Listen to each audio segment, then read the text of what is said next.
no one was able to, they had a lot of time to get together and get their ideas together and get their like revolution together without anyone coming and bothering them because it was so far away. Yeah, they had nobody to police them. Yeah. Okay, well, go ahead, girl. So like they with the government, they understood that they didn't want it to be where it was like you have monarchy that got absolute power in the feudal system. So they set it up through the, what's that thing they wrote? Was it the Declaration of Independence? Yeah, that's what they wrote. Yeah, to make it seem as if you got the freedom to pursue happiness, this and such and such now.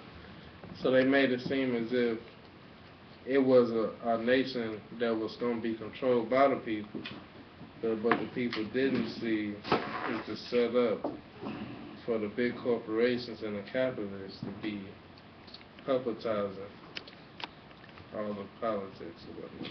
Well, it was never really set up for the people.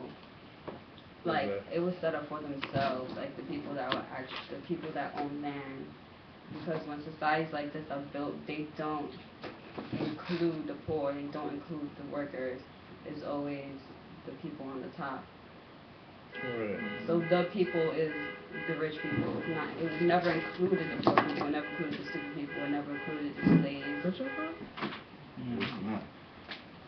It was never meant to include people like us. Right. So it was designed to keep us out. Like somebody told me that we the people mean we the white people. Yeah, that's what it really means. But nah, I would say that I agree with that to a certain extent, but I think that they really they wanted all people to feel like they was a part of this and to feel like they was gonna end oppression in this country and that it was gonna be that utopia effect because you had many people who came over here. A lot of people came over here to be indentured servants. They was taught they come over here and do indentured servitude for this many years. They'll get this much land in return, such and such. And a lot of black people became free by doing that, by coming over here, becoming indentured servants, getting land in return, and branching out, so on and so on. But by fooling the people, that made them understand that, okay, I can come over here, be a serf, do my little servitude as a peasant real quick, and I'm going to come up and move up the noble scale. Yeah, I understand what you're saying, how they painted that picture of coming from the feudal system. Right. If you was born into this family, you was going to die in that class. If they was digging ditches, your daddy was digging. That's what you finna die in that feudalist system. Yeah. But now in this system that we create, you can go from rag to riches story. Right. You understand what I'm saying? But that's good. That's a good tactic because then you have those few that came from rag to riches and they tell you the story and they keep everybody else fighting for them. You understand? If I can do it. If I could. You can do it too. Right. Don't they say that? That's the slogan. If I can do it, you can do it. Like the system that they came up with, though, it was a compromise between a whole bunch of different ideas, though. So there was some of the founding fathers, like they were against slavery, against oppression, while others were like opposite. So we can't just say the system was set up to do this and that. Well, that's what it does. That's what it does. Yeah. But we can't say that that's like it was just one man sitting there trying to figure this out, how to oppress people. Yeah, I don't think it was one man, but that's why people can get away with saying it's natural because they'll say, well, you know, first of all they'll say, well, it's the survival of the fittest, you know what I'm saying? So we just out here, you know, doing our best to survive, and that's just nature. That's how it is in nature. You know what I'm saying? Survival of the fittest. Nobody's forcing nobody, but you are being forced. Because you don't know. Because when they take away your means to live, your land, you are forced to come work with them. It's just an indirect forcing, man, and it's words and manipulations, you know what I'm saying, that deceive the people, you know. Who to make them look at it as it not being forced. Exactly. But the same man who was in there probably who the history books be like, yeah, he didn't want slavery and such and such. If you do the research, this nigga had a house full of slaves. Yeah. So if you don't agree with slavery, why you got slaves? Exactly. That's a good point. So I mean, it's a lot of shit. Let me finish this footnotes, man. Where you at, man? To my page. The top of, I read 35, I said every religion which is not theirs, that of the religion of Christianity, is an invention of men, while their own is an emanation of God. What page you on? 175, footnote 35. Okay. I'm reading it. Thus, there has been history, but there is no longer any. And you got all the... Yeah. He say truly comical is M. Bastiat, who imagines that the ancient Greeks and Romans lived by plunder alone. Everybody know what plunder is? That's pretty much colonization. Just coming through from, well, not necessarily. We call that capitalism, modern day You capitalism. raiding villages, you straight Robin Hood. Robin Hood. Plunder, yeah. That, Robin Hood is a good example of plunder. So he's saying that it was comical that this dude Bastiat imagined that ancient Greeks and Romans, he said that's how they lived. He said, for if people live by plunder for centuries, there must, after all, always be something there to plunder.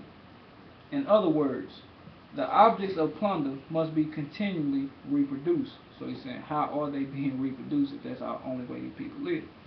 He said, it seems, therefore, that even the Greeks and the Romans had a process of production, hence an economy, which constituted the material basis of their world as much as the bourgeois economy constitutes that of the present day world.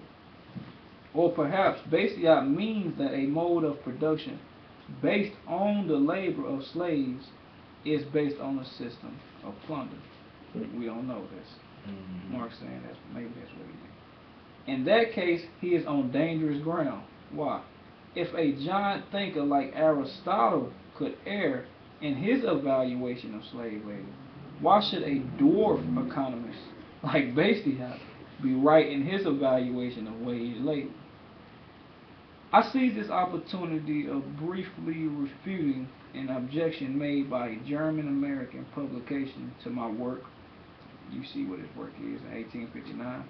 He said, my view is that each particular mode of production and the relations of production corresponding to it at each given moment, in short, the economic structure of society, okay, is the real foundation on which arises a legal and political superstructure.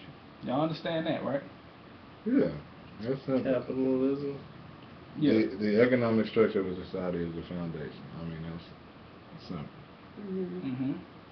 And arises from that is the legal and political structure, meaning the laws and the policies that are implemented. Everything else that got to line up with this, the way we do our economics. Yeah, exactly. From your literature, your books, to your arts, to what comes on TV, all stems from your economic base, like capitalism. That's why you see you glorify war in this country, because war gets you more capital. So it's going to you want to perpetuate war. Your videos on TV, your movies, all talk about getting money. It's just perpetuating the system. And that's what, however your economic structure said, if you live in a communist country, you're going to see communist shows. Everything around you. Everything around you, to your art, to everything, going to perpetuate community and all that. So that's just how your economic structure is the basis of society. Over there in, what's that country called? North Korea. And they won't even let those people read certain literature. Like, they can't read certain literature. They can't. Well, that's a dictatorship. I wouldn't call that a communist society, but would y'all, in a sense, would y'all agree with that to a certain extent? I mean, to a certain extent. I wouldn't. Truth is truth. So I don't care if you read. I don't care what you read, because as long as you're taught and educated in truth, it's hard to. It ain't hard to live, but you know right. You gonna know right from wrong. So if you choose wrong, you know there's gonna be laws against wrong. Okay. But yeah, I think with that, the same way the beasts do it, right? Like America, you free, right? We know you ain't free, but you free to read whatever literature you want. You know, go to whatever schools you want as far as, you know, learning. They don't try to hide this stuff from you. Right. They just bombard you with so much of their stuff, it drowns this stuff out. You understand? So in a society like he was saying, where communism, true communism is the deal, Right. it would be so much, I ain't gonna say advertisement, but everything about the society will be a constant indoctrination or a constant education of how men ought to live, just like it's constant education on how we ought to live according to capitalism everywhere around you. So even though people might pick up and read this and read that, society, they're gonna be so influenced by society that there's like, I mean, a few books here and there. You still might have a few, just like in this system, you got a few of us who are influenced by something. Yeah. But as long as the whole society is pushing this, you can read whatever you want to. Because for one, you can read just a little bit of this, but you're gonna spend most of your time watching TV or listening to the radio, going here, going there, and that's gonna be continually teaching you. Exactly. That's why it's hard now to get out. That's why it's hard now. Why are you not putting yourself on camera? I don't know. He always sleep on it like me. Well, I'm just trying to get the whole group. But that is true, and it's even like the structure, not just like social things, but the actual political structure is based on the economy. Like if you look at different political systems around the world, based on their economy is what their system is. Like a country that has a motor production similar to the U.S., you'll see that their political system is similar to the U.S. A country that has a motor production based on agriculture, we see that their political systems are similar. It might differ like between regions and religions and certain things like that, but for the most part, they're pretty similar and they have the same occurrences. Right. So they basically are kind of like the way you deal with your economy. The way you manage your wealth. The way you manage how money is allotted, how money is gotten. Basically, the rest of your policy is going to make sure that that's done. Exactly. How they want it to be done. So, finish these footnotes. He say, which arises a legal and political superstructure, and to which correspond definite forms of social consciousness. So your whole thought, you know what I'm saying, is within the confines, your whole consciousness within the confines of all this, within that superstructure. Hold on, where we at? At the bottom of 175 in the footnotes, after I had read arises a legal and political superstructure, and to which corresponds definite forms of social consciousness, he say, and that the mode of production of material life conditions the general process of social, political, and intellectual life. And I was saying earlier is that a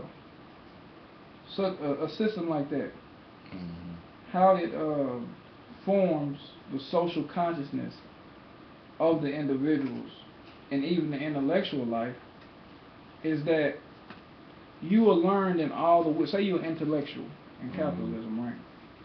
Your intellectualism or your wisdom is based on this system, meaning this guy knows how to succeed in this system best. You understand? Exactly. Your consciousness or your wisdom is within the within the system. Within the system. Exactly. You know what I'm saying? And that's how that system and that mode of production forms the conscience of even the intellectuals in that system. This guy go to him, he'll teach you what you got to do to succeed in this system, how to play this game. Exactly. He's a wise old man. He can teach you how to come up. Them boys wild, ain't they? Yeah. So we see that the superstructure even highly influences even the consciousness, the thought, and what we say is wisdom. Wisdom, like they say Moses was learned in all the wisdom of the Egyptians. So we know that wisdom ain't just confined to God in that sense, to the true and living God. Exactly. That's why Jesus is our wisdom, you understand? Our way of managing, governing a society to be run. I think Paul said that in Corinthians. The wisdom of Christ is our wisdom. This is a side note. I think I should really go to Hawaii. Wow, what's in Hawaii? It's just very different. Like, their social, political, and even though they under the U.S. system, they're still deeply rooted in the kingdom of Hawaii before it was taken over by the U.S. Oh. And yeah, their social, political structure is still obvious. Like, it's good. Like, when I'm telling you, I had culture shock going over there because I didn't understand people could be nice just to be nice. Like, I couldn't understand it. I didn't understand it on the level that they understand it, because their mode of production isn't, at least the island I was on, their mode of production isn't the capitalist mode of production. They just believe in our mode of production is taking care of the land because the land's going to take care of us. And that is like, it you don't makes find all that. the difference. Exactly. Like, I didn't know how to handle it. Let me ask you a quick question. Alright, did you see Dog the Bounty Hunter by any chance? Top I of never page watched This 176, nigga, man. Don't dog probably somewhere smoking crack. Top of page 176. He said the degree to which some economists are misled by the fetishism attached to the world of commodities, or by the objective appearance of the social characteristics of labor, is shown, among other things, by the dull and tedious dispute over the part played by nature in the formation of exchange value. He says, since exchange value is a definite social manner of expressing the labor bestowed on a thing, it can have no more natural content than has, for example, the rate of exchange. Okay, hold on. Okay, now, we're still in the footnotes, right? No, we didn't get to the bottom. Okay. You know we didn't finish the footnotes, though, right? These passages are taken from the preface. Yeah, because you got the whole other footnote on this side. Is that still the same footnote? Yeah, there ain't no more footnotes after that. Oh, damn, that is. So that is 35, because I see 36 over here. Yeah. Alright, well, rewind that. He said political and intellectual. No, you're not finna read this whole paragraph over there. No, I'm finna read this footnote at the bottom, because it's the finish of the footnote. He say, in the opinion of the German American publication, this is all very true for our own times, in which material interests are preponderant, but not for the Middle Ages, dominated by Catholicism, nor for Athens and Rome, dominated by politics. In the first place, it strikes us as odd that anyone should suppose that these well-worn phrases about the Middle Ages in the ancient world were unknown to anyone else. One thing is clear.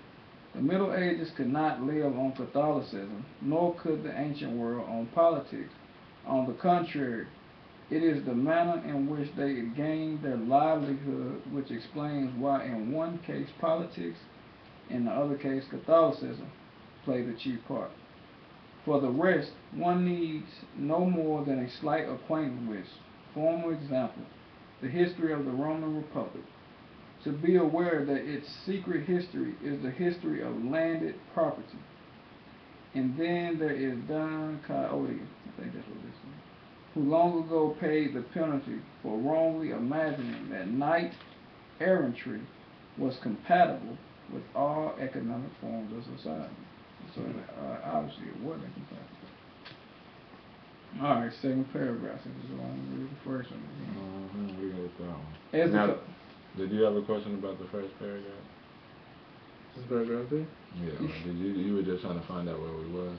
Yeah, because mine's like it's not on another page. Yeah. It's straight there. We back to the body now. Yeah. He says the commodity form is the most general and the most undeveloped form of bourgeois production. It makes its appearance at an early date, though not in the same predominant and therefore characteristic manner as nowadays. Now this is in his day, late 1800s. Hence, its fetish character is still relatively easy to penetrate. He said, but when we come to more concrete forms, even this appearance of simplicity vanishes, which in our day is way more concrete and developed.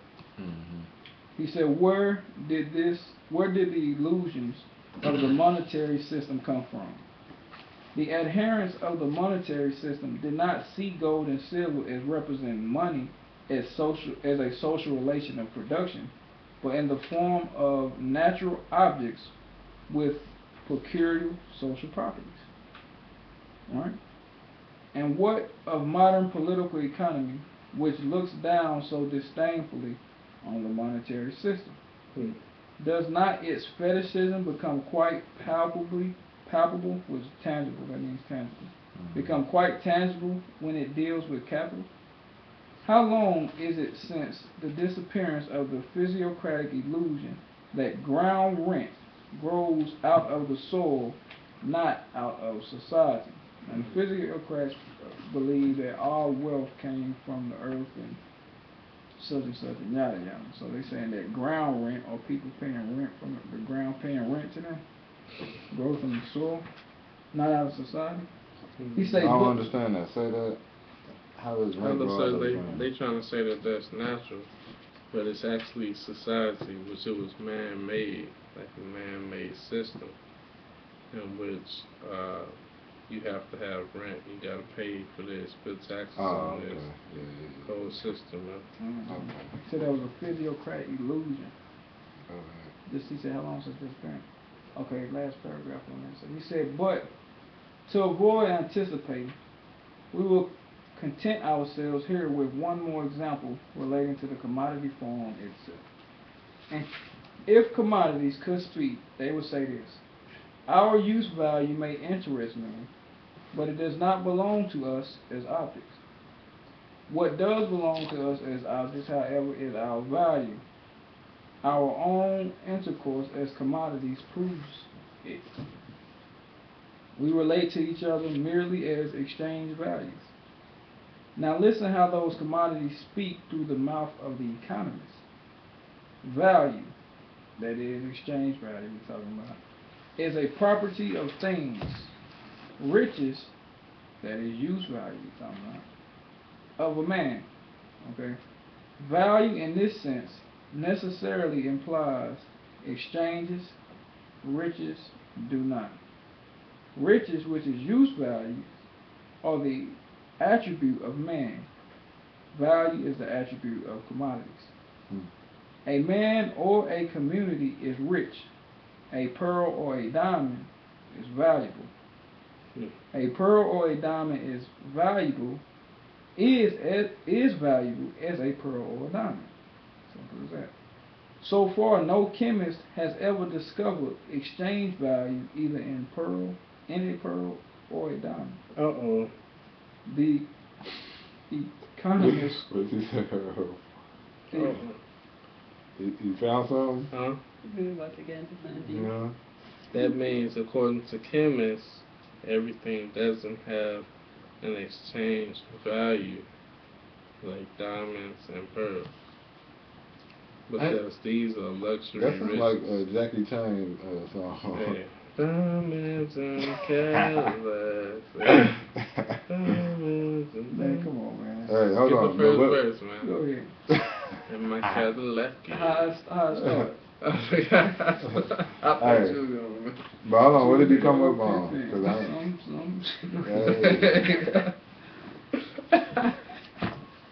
I remember if I heard, man. What you saying? I'm saying, what did you see?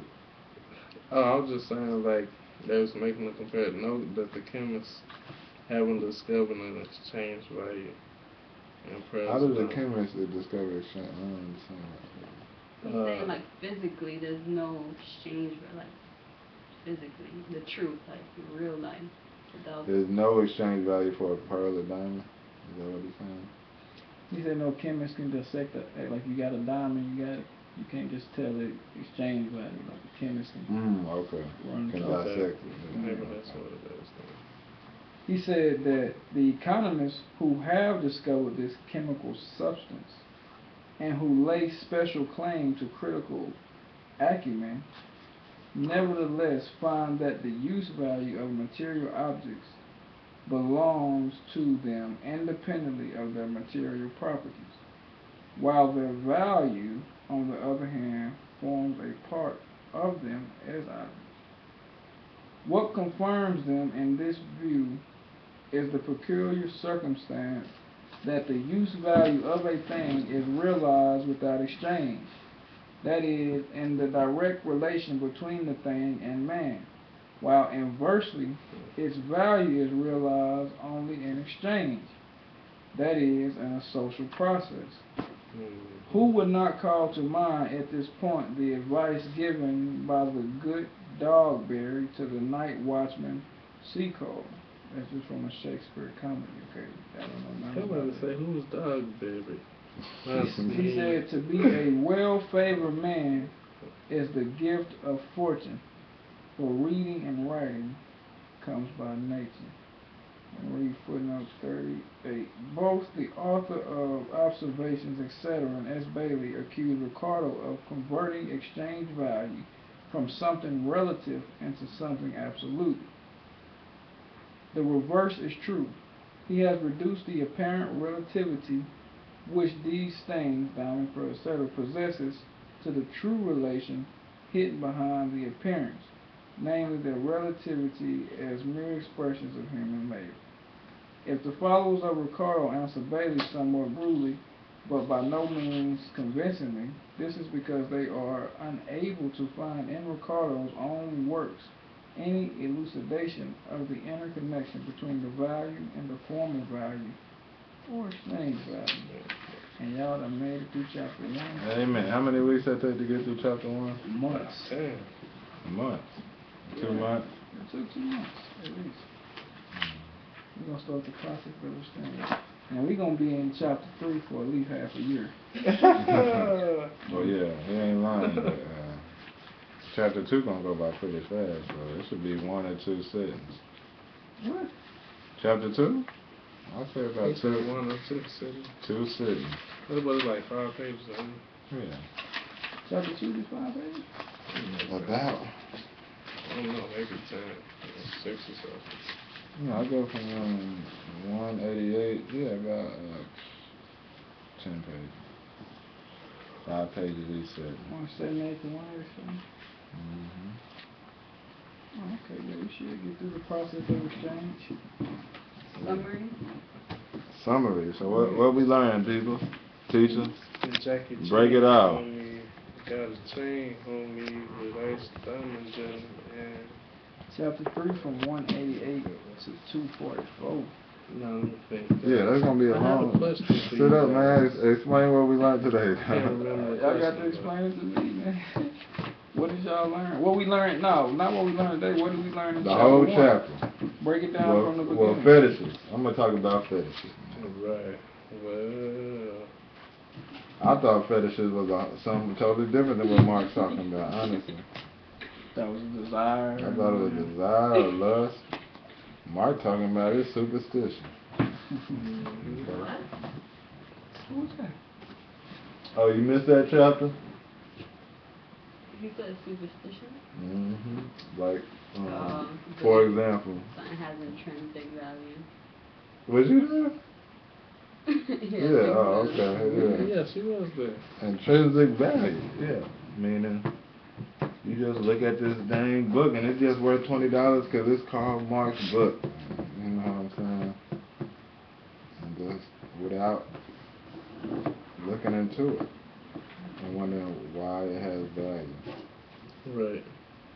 And why it is. And I still do that today. I mean, when I go to the grocery store shopping, I'm not thinking, dang, this rice costs $2 because somebody had to pick it from the field and they genetically modified this stuff. I ain't thinking about that. I just look, this rice $2 because it ain't no minute rice.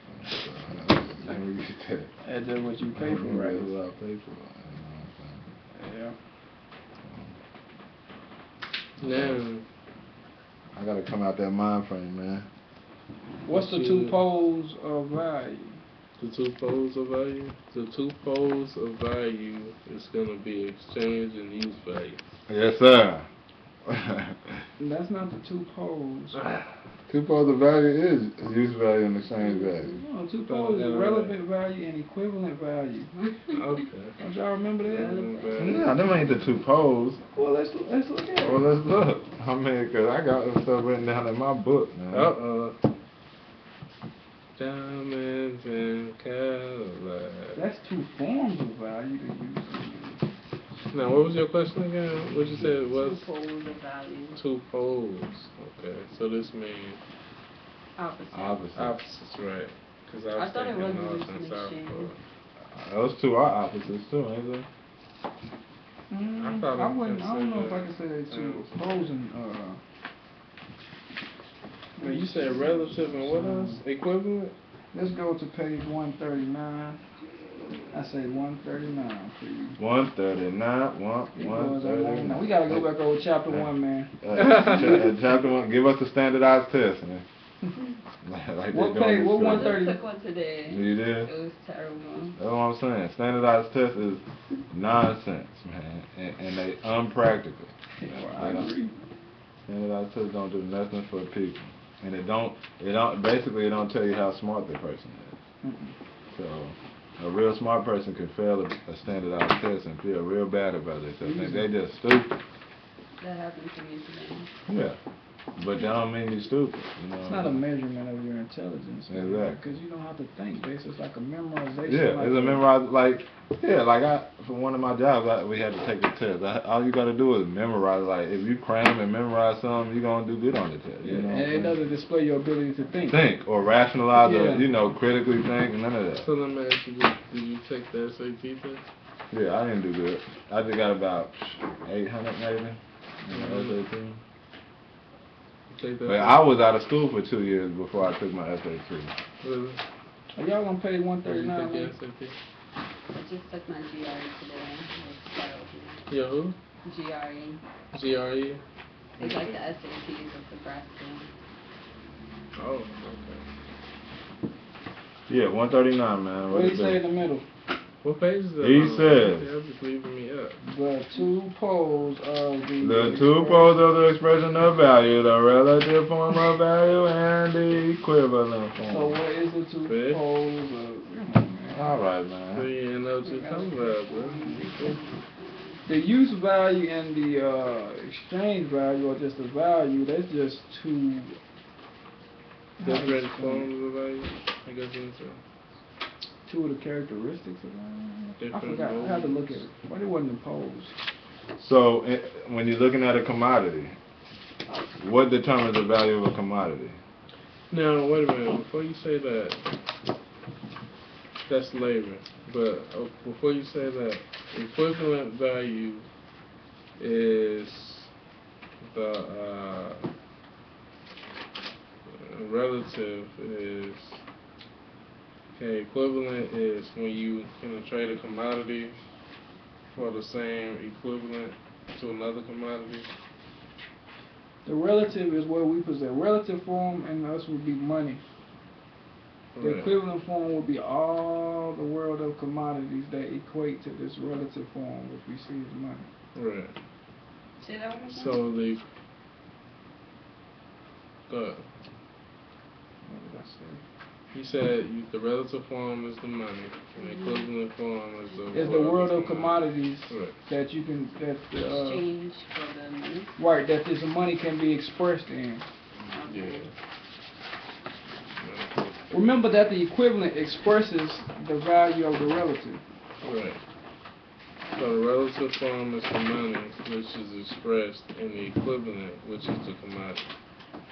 The equivalent expresses the relative, and the relative is equal to the equivalent. Okay.